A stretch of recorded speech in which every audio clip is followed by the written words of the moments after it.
In today's video, I'm going to teach you how to resize video clips and images using Davinci Resolve 18. Whether you are a seasoned video editor or a beginner dipping your toes into the world of video editing, understanding how to resize clips can come in handy for various projects. So let's jump right in and make this process easy and straightforward. First, launch Davinci Resolve on your computer. If you haven't already downloaded it, it's free to download from Blackmagic Design's official website.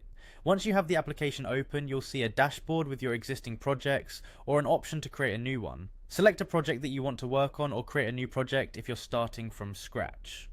After opening your project, navigate to the Edit page. You can find the button for the Edit page at the bottom of the interface.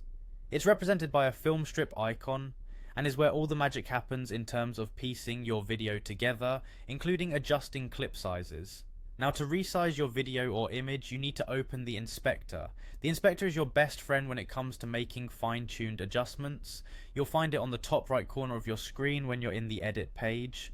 Click on it and it will reveal a panel with all sorts of parameters you can adjust. Once the inspector is open, the next step is to find the transform controls. The transform option provides you with a range of tools like zoom, position and rotation, which can be used to resize and manipulate the view of your clips and images directly from the timeline.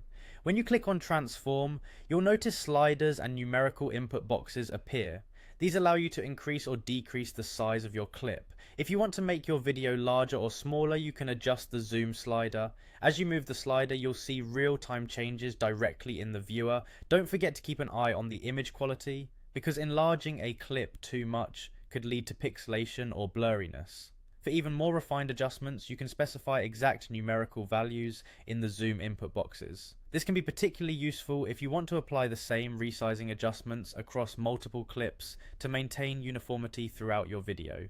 And there you have it. With these simple steps, you can easily resize your video clips and images within Davinci Resolve 18. Practice these steps a few times and you'll become a pro at resizing videos for any project. Thanks for tuning in and happy editing.